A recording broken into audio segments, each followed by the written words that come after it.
Welcome to episode 38 of the Blindsided podcast. It's good to be here tonight. Today we're going to talk about questions, asking the right questions, because we all have lots of experience asking the wrong questions that keep us stuck and don't allow us to move from where we want to go, from where we are to where we want to go. So we're going to talk tonight and today about the right questions. My name is Charlie Collins, co-host of the Blindsided podcast, and soon Blindsided Productions website, and all my services will be out there to start sharing. That's exciting, Charlie. I can't wait for that to go live. Hi, everybody. My name is Brenda Hayden. I am the founder of Time for a 10.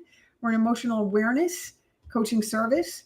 We help people inventory their disturbances to get at the exact nature of their reactions and why they're disturbed. And we kind of reprogram their 0 to 7 programs. We reprogram their experiences that they had at 0 to 7, their interpretation of them. Charlie's going to edit out anything that doesn't work in here, right, Charlie? Never. Never. Only my mistakes. You know that.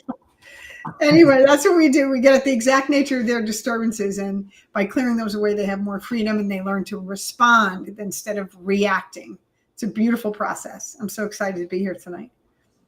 And that's a great question. Why did I just react to that event, that experience in my life, that person, that clerk, that something? That's a great question that I had never asked for most of my life. Why did I just react in that situation? That's not where I was going to go with right away, but it's like, gosh, that's a good one. How come I am feeling tense in this line? What is it I want that I think should happen, that I will feel better about this event, situation, experience I'm going through right now? And I realized, Brenda, that also triggered when I made a mistake. It also triggered, what is wrong with me? And how come I always screw this up? Why am I so stupid? And I would trigger all these, and all those types of questions are selfish. They're only about me. And they're dishonest. They're full of fear. They have all these layers to them. So I started, I did not realize that until I did a bunch of work, but it's like, instead of what's wrong with me, what's right with me? Now, when I'm asking that, right? When I'm asking what's wrong with me, because I used to think in my head too with people, what's wrong with you? But I could easily list that. What's wrong with you to me? And somebody once said, do people in this crowd ever ask these types of questions? Like, well, yeah, I all the time. That's what I go to. I thought if I found out what's wrong, then I could fix it. But that was never the case. It's never the case. And you're asking the wrong question, because the question that I hear you asking, and I did the same thing before I did the work, is what's wrong with them? What's wrong with them? And how am I supposed to answer that question with any kind of accuracy or certainty? I don't know them. I don't know what's going on in their life, in their mind. I don't know what their past experiences are like. I know nothing about them. But I'm going to make a judgment on what's wrong with them. I'm going to make that list. I'm going to take their inventory so that I feel better about my reaction to what's going on. Because really, that's what I'm trying to do. I'm trying to explain my own reaction, which I know is not a healthy one, right? It's an overreaction. That I'm reacting at all is an issue, right? Whether it's the clerk or the weather or, any kind of circumstance. I know that I'm reacting to something, I'm upset about something, and instead of looking within myself, I want to blame somebody, right? It's you did it, it's your fault, it's the way you looked at me, it's whatever I come up with, instead of going inward and looking at myself. So it doesn't even make any sense to do that. But it's like a well-traveled hiking trail. It's just where I've been taught to go. It's comfortable. I know how to navigate that. Blame, judgment, criticism. Yeah. So But a lot of the times I was asking the wrong question of myself. I was alone. There were no people around. It was just me making mistakes, and I was never okay with that. Or me not figuring something out, or me, grabbing the wrong screwdriver. God, you are so stupid. Why do you always do these types of things? It's like, hello, it's no big deal. So I wasn't looking at the core of these questions, this process. So it's like, what am I doing to create this suffering in my life? Now that isn't out of the gate question, but I've gotten to that where I say, what is it about my day that isn't bringing me fulfillment? What is it about the work I'm doing now that I'm not finding passion in? What is it about? How come it seems today I'd never get the things I want done? I do other things, I started really, Brenda, it was really cool. And not beating myself up. Hey, this is all loving kindness work. I'm going to do this to try to get to the higher self within, because that's where I found when I have all the wisdom and things I need that is for my best path. And when I started asking the right questions, how can I best serve thee? Thy will, not mine, be done. How can I do that? How can I? Will you please guide me? Show me. How can I come from my higher self today? How can I have an important phone call? How can I deliver the information, make it so we both have a winning phone call and everybody walks away, not what's in it for me. How can I? Why is this guy so stupid? How come he doesn't understand what I'm doing is right? And it's like, it's shifted. And I needed to get to the why. What is the core? Where am I coming from? What do I value? What are my values in life? And why are they important to me? And I remember, and then somebody asked me, okay, you value fun. Why is that important to you? I like to have fun. Why do you like to have fun? Why? Because it juices me. It releases dopamine and I feel more connected spiritually. And why do you like to feel more connected spiritually?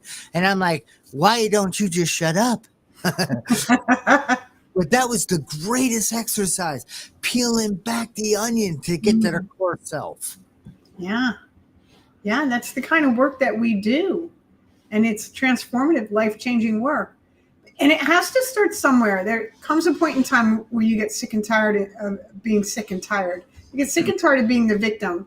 When I was in that mode of I'm a victim and everything was happening to me, and the line in the store was all about me, and I came at the wrong time again, and the world was against me, all that kind of thinking. And then the self, beating myself up. When I really started peeling that onion back, when I did the work and I started doing the work, I had to have a coach walk me through it, because a conditioned mind can't fix a conditioned mind. We've talked about that a gazillion times. It started with, I was hearing, like, in my family of origin, there was a lot of abuse. And that's what I was hearing in my brain all the time. I was hearing somebody else's voice. The critical voice that wasn't my own. It came from somewhere else. It's in my 0 to 7 programming. Every time I made a mistake or things didn't go my way, it was my fault. There was a problem. There was self-loathing. Like, for example, this morning it was snowing. It was great. I got up really early. I had to go to class all day. And the snow was stuck to the window. I couldn't find the scraper, right? And so I said, I'll just roll the windows down and the snow will come off. And I knew when I did that, there was a chance the snow could have come in the car, right? But I said, so what? It comes in the car. No big deal. I couldn't find the scraper and I had to catch a train. So I didn't have time to mess around. So I let it happen. And of course, snow all came in the car. And now I'm wet and I'm gross. And you know what I did? I laughed. I laughed about it. It was not a big deal. But to go back 7 years, had that happened and I started my day out like that, I'm an idiot. I can't believe I did that. Why does this always happen to me? And that's not my voice. You knew this was going to happen and you did it. And that's not me, right? That's an old tape that's playing.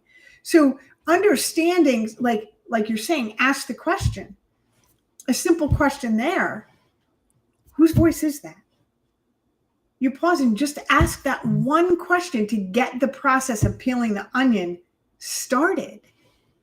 Right. And I did that kind of work where whenever that critical voice came up, I stopped, and I was taught this by a coach.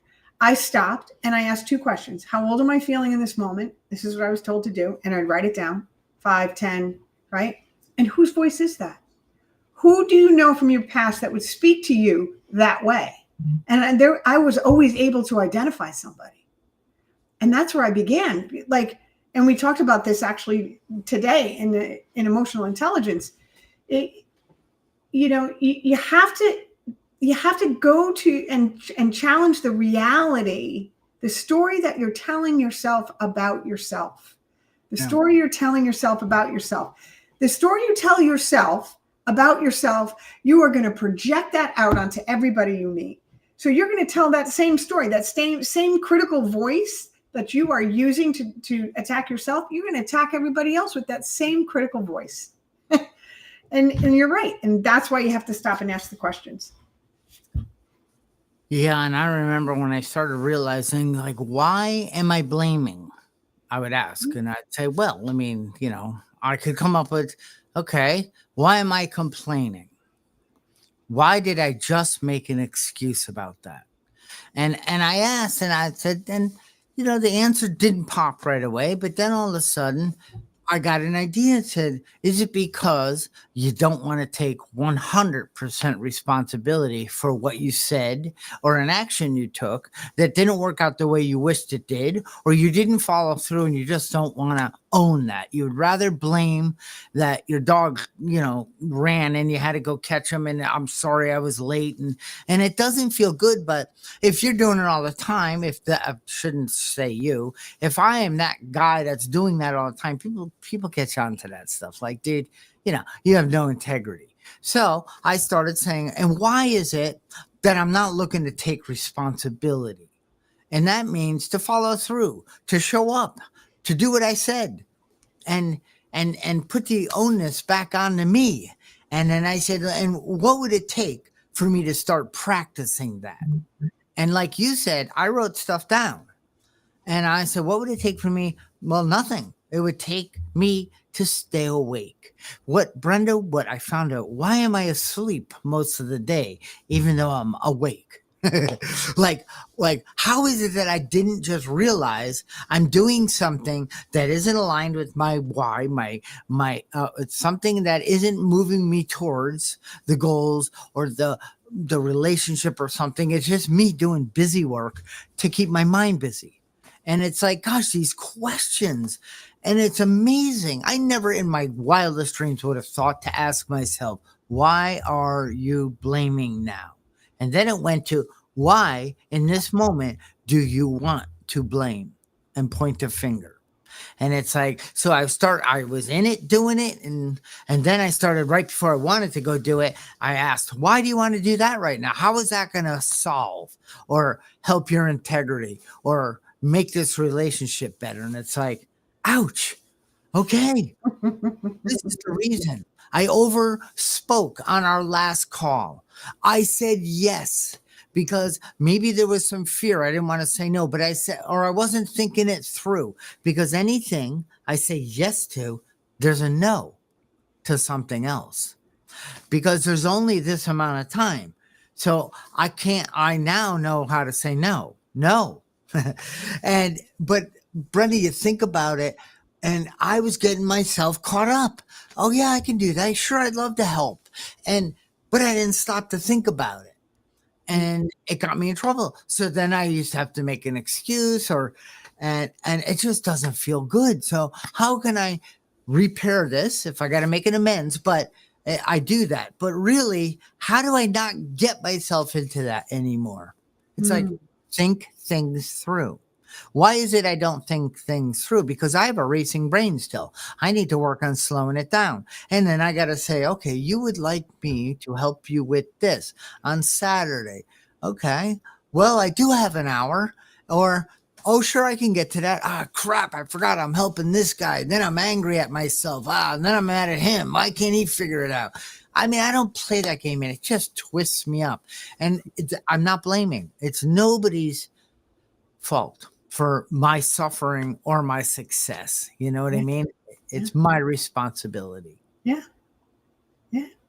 Your happiness is your responsibility. Your feelings are your responsibility. I'll never forget. And when I work with clients and tell them tell them this, most of them resist initially, and then over a period of time, it starts to make sense. You're not responsible for anyone else's feelings. You're not responsible for anyone else's feelings, and they're not responsible for yours. No one can make you feel anything. He made me feel this. She made me feel. That's not true. They can expose something you already believe to be true about yourself. That's why you're reacting to it. They can't make you feel anything. You get to choose what you're going to feel and when you're going to feel it, right? So you and I both know that. We've done the work around that. And when we choose to feel a certain way, react in a certain way, blaming, judging, criticizing, it means something inside of us is responding to that. Some unhealed wound, some old experience, some belief about ourselves is being tapped. Knocked, knock, knock, knock. Hello. Somebody, something is knocking at that door of that old experience. And when you recognize that, like you're saying, by asking the question, you can stop that whole process. And you can have some discernment about how you're going to respond to the knock at that door. Because you get to choose. You get to choose. There's something else I wanted to say. Now I forgot. So I'll pass it to you. It'll come back in. What is it that Brenda's forgetting in this moment? I forgot. Okay. Well, that's a good answer for now. That's the truth. So I want to know why am I going to do this? And why am I eating this? That's a big one. That one, when I started going through the whole nutrition thing, it's like, what is it in this packaged food is serving me? Dang it. Is it aligned with my body and nutrition and giving me positive, good energy as it goes into my system? What is it about this product that works for me? And it's like, I started waking up to, I am eating, sleeping. I'm just hungry and I eat whatever's fast. Everything in my life. Why is it everything has to be done so fast? Brenda, one day I'm not showering, after it, toweling, and I'm like, like I'm a martial arts in there. And I got the system down, and I'm out in the bedroom. I'm like, what the heck? There's no fire. It just hit me. Slow down. That was hard. What are you running away from, or what are you in a rush to? No, and didn't have an answer. It's just my most practiced way of living.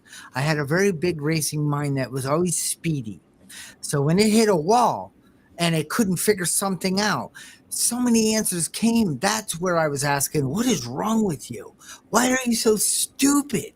Why can't you figure this out on your own? You don't need help. And I realized that mind that was seeking to put me somewhere because where I wasn't comfortable. It was always a little bit restless, always a little bit discontented and irritable. And I'm like, my racing mind tried to solve that through next, more. And then I just started questioning the hell out of myself. And that's where true freedom started coming, is questioning my thoughts, questioning my emotions, questioning my behavior, not yours, mine. Yeah. Focusing on yourself. It all begins and ends with you. I love that, Charlie. I really do. A lot of it is, I think, for me anyway, I'll speak for myself. A lot of it was just habitual. I was just used to doing it. I do the same thing that you were talking about, Charlie. Like I have this routine, right? Somebody mentioned this to me recently. I have this routine when I get up in the morning. I do these certain things, and I kind of fly through the routine, except when I stop to journal and do my little Kundalini meditation. Then I slow down, and for that span of 10 or 15 minutes, I'm slow, and then I'm right back racing, right? And there's no reason to do that. There's no reason to race like that. And I do the same thing. And it's old monkey mind stuff. It's just a habit. And when you ask the questions and you stop and you ask yourself, well, like, and I've done that too. Like, what are you rushing for? What are you rushing for? It's about once something comes into your awareness, like rushing out of the shower. Now that's in your awareness. So you're going to pay attention to it. And that's how this whole process begins, is you bring it into your awareness, and then you can start paying attention to it. And then you can start the action, which is pausing and asking the questions. Why are you doing that? Like, why are you doing it? Or with the thoughts, is it even true what I'm thinking? Like, do you ever have like an intrusive thought, Charlie? And Yeah. sometimes I'll let that intrusive thought kind of, it's like a snowball, right? If you let it start to roll, it gets really big, really fast. Right? And so sometimes I'll let it start to roll a little bit. And then I'm like, wait, whoa, right? Like, this is not going anywhere good. And what I say to myself is this for your highest good? Right? And the other thing I tell myself, which really works, is, if you go down to that low frequency, a bunch of low frequency stuff is going to start attaching to you. Why don't you raise it up a few notches and let that go? Because I don't like going down there where all that other junk can attach to me, because that's what happens when I let myself go down into that frequency of blaming, judging, complaining, attaching meaning to things that don't have meaning, being selfish, not being of service, me, right? Then I start attracting all that crap into my life. Then I'm guaranteed to be in the long line. I'm guaranteed to be in a traffic jam. I'm guaranteed to have snow falling through the window into my lap. I'm setting it up that way. Yeah. So when you do what you're suggesting, which works, which is to stop and pause and ask the question, why am I even thinking this? Where is this getting me? Is it even true? This thought even true? What does it matter? I thought about someone I haven't seen in like over 2 years, haven't seen this person's face, pops into my head like, no, out. Sorry, busy. See ya. Like, that's all it takes. Done. Right? Not for my highest good. Not a high frequency vibration. I like to think of it that way, because I want to be up here where I'm appreciating the trees and sunrises and birds and a pink cloud, and that it's raining. It snowed this morning. It was fantastic to see. It's like, I want to live in my heart. I don't want to live in the chaos of my past experiences, my conditioned thinking, my 0 to 7 programming. I don't want to live up here. And it's really not a good place. I want to live here in the present moment, appreciating every breath that I take. Every breath. Yeah, and then gratitude seeps out, and I can take a walk with the dog. And prior to with my past dog, I started saying, like, oh my gosh, my left foot, just not my right foot. Oh, look at that. They're so smart. They know how to take me places. And I'd say, oh, look at that wonderful lawn. And oh, those kids, I can hear them playing over there. What a blessing to be able to hear this. And my dog is in heaven right now. He loves to sniff, walk, and turn around and check on me. You're still with me, Dad? It's like, I just felt connected. I was in no rush. I was listening to a book, of course. And then there's times let me just hear, because I make it so the headphones can hear around me too. And I have those open ear things. But I still have that. I wouldn't want to waste time. But I started practicing conscious walking. So make sure you stand. Hey, Charlie, roll your shoulders back, feel connected, let your heels hit the ground, and start feeling one with. Because you've always felt disconnected, discontented. That's that spiritual malady. I was always away from it, seeking outside of me and questioning, why is it so difficult? Why is life so hard for me? And the asking the right questions pulled me out and started putting me in to the truth, asking, why is it I am so blessed to go on a walk today with my dog? Exactly. It's shifted over the years. It didn't happen overnight, but I started with, why am I thinking this way? Why do I want to blame Brenda for taking so long? You know what I mean? Whatever that is, it has nothing to do with you. Like you said, you, or not you, person, event, experience ignited something in me that I haven't resolved. Something in me I don't love about me. Something in me, like if I saw some guy in a line and he was impatient, I'd say, look at this jerk. I love when he's acting the way I want to act, but he's showing it. At least I internalize it, you idiot. Let me teach you how to be mad without people knowing. And of course, they could tell. So I would realize I am furious at the way this man treated that lady. I would never do that until tomorrow. Right. And then I realized, who am I? Poor guy.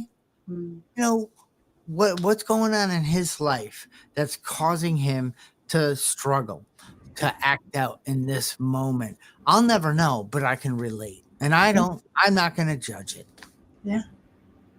And one of the things, Charlie, and this is a new discovery for me, we did a somatics, really intense somatics.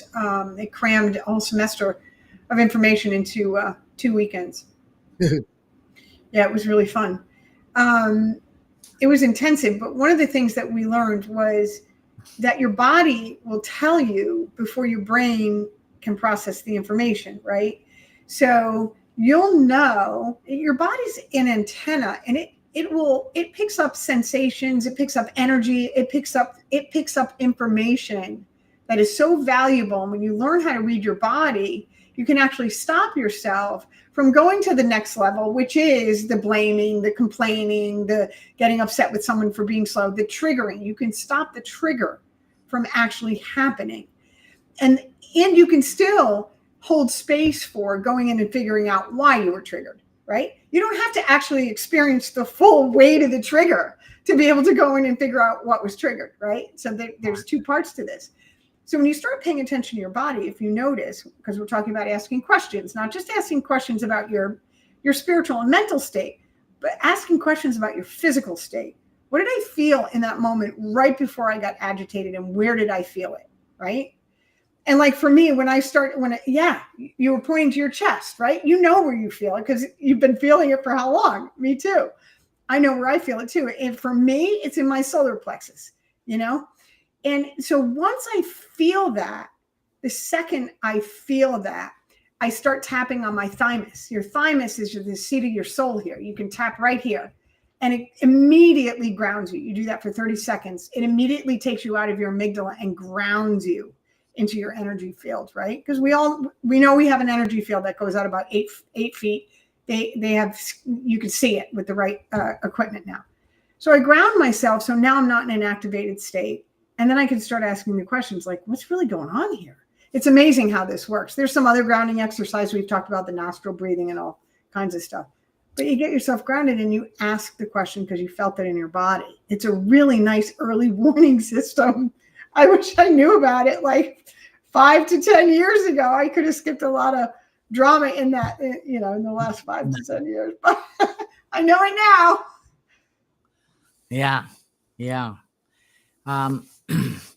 And I keep going back to, you just said, it's like, we refer to Byron Katie's questions a lot, and it's all free. She puts it out there, but is it true? Is what true? This thought I'm having about something, is it serving me?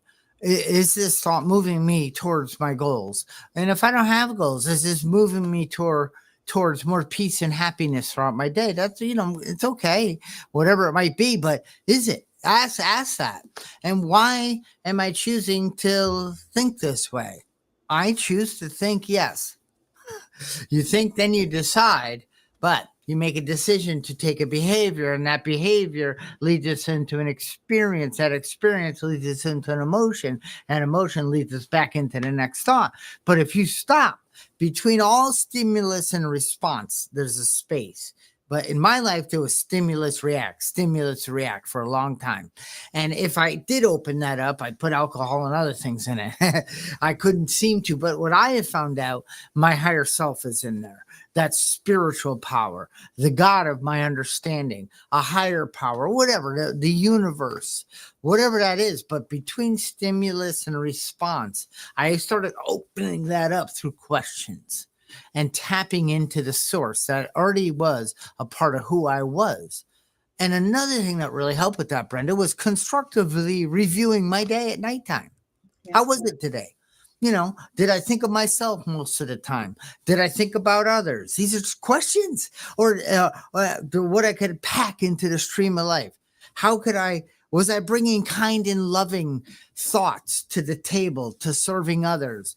Was I only thinking of myself? Was I getting angry throughout the day? Did I have some fear crop up that I didn't question? Because fear is the best thing to question. Why am I afraid right now? I know the answers now. Yeah. Fear, false evidence appearing real.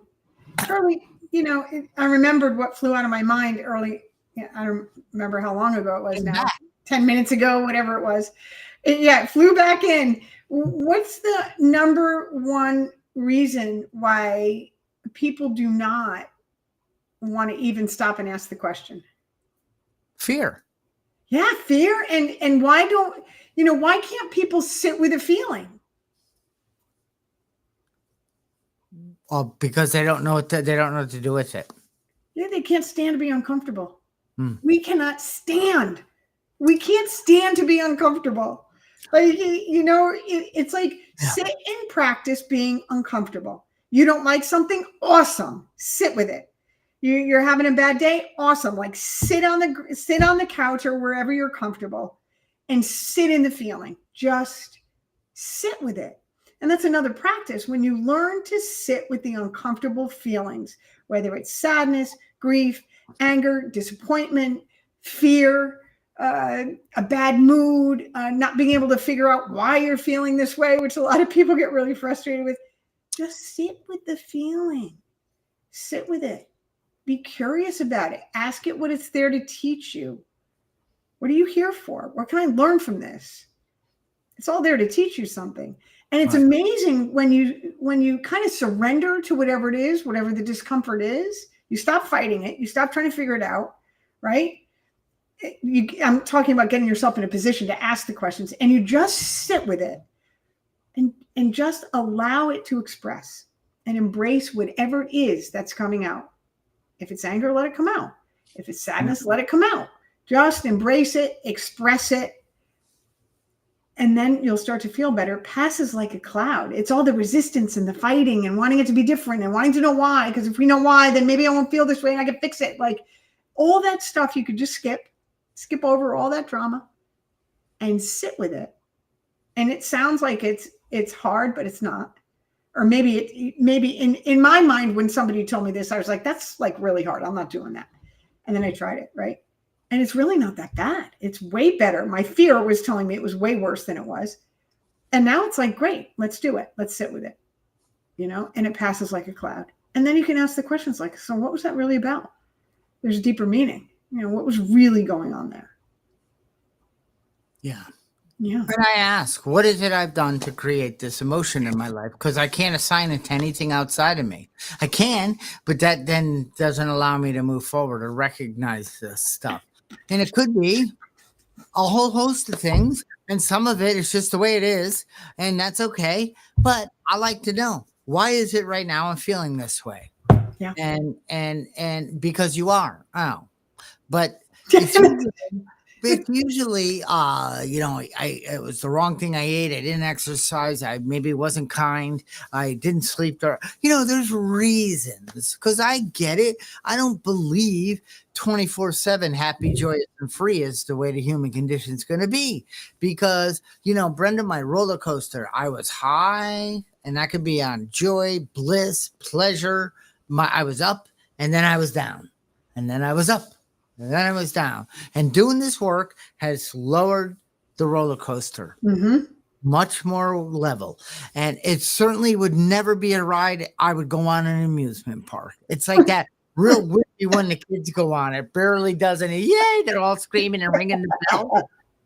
But that's what my mind's starting to come to. I don't believe it'll ever go just where it's supposed to be. And I believe because it dips a little up and down, it helps me grow. Yeah. Yeah. I had another thought and it just flew away. It's 2 tonight. Oh, I know what it was. It came back. To me, because I was about to talk, but go for it. Yeah, so and there isn't always a reason. We talk a lot about, this deep stuff and, 0 to 7 programming and trauma and all this. Sometimes you're just in a bad mood. It just is what it is. It just is what it is. I remember saying that. I remember going through something really painful. And I was out walking with 2 girlfriends, right? And we're walking on the beach. And I burst into tears. I burst into tears. And I'm like, oh, I guess I'm going to cry today. Like, didn't attach any meaning to it. I knew where it was coming from. And it was just time for me to cry. And I did. And I cried. And then I moved on with my day. It just, sometimes it just is nothing but being a human being, having a human experience. Yeah. Yeah. But again, before we bring this to a close, you're coming around, you're checking this out. You're going to Time for 10. You're going to hit the link in my description on the YouTube channel and jump into the Blindsided community for future things coming. Hopefully you're going to like and subscribe. And why would I like this video? Because I received value out of it and I liked it. And I like Brenda and Charlie. Why would I share this with someone? Same answer. And I ask those questions, Brenda, if I'm going to share a video with people, because I'm very cautious on the people I recommend or the businesses I would ever share with somebody or a type of video. And then I realized because I had an experiential forward positive movement I have a good relationship with. This person shows up as honest, shows integrity. I don't mind putting that out there to people. So I ask those questions. But I started in the very beginning. Why is it I want to get angry over this? Why do I want to blame in this? Why am I complaining? Why did I just complain? Why did I just blame? Instead of what is wrong with you? I stopped you're so stupid. Why do you always screw up? I said, that's enough of that. And if they came, you talked about, I visualized a magic carpet and I would put the bad thoughts and whoop, they're gone. I sent them all to the people I didn't like. Now I'm like it. And, and then it started as I released those. I started finding out. I went from how bad am I and how much I suck and how much other people around me to, what is it why did I just complain? And then I got the answer. It was crazy. It's like you complained because you weren't willing to be honest. You weren't willing to say, hi, there's something I would like you to change in your life that would help work with me as we're working together. Because when we complain about something to anyone but that person, it makes no sense. Big red flag. I started waking up to, it's because I'm afraid to share that my needs are just as important as your needs. Yeah. And I would prefer if you would do it this way. Is that something we could work on? And most of the time it's the person I'm doing it with is somebody I love, I care about, and you work things out. So start slow, but start questioning your thoughts, question your behaviors, question the food you eat, and just take time, do it, document it, and watch as transformation starts to happen. Yep.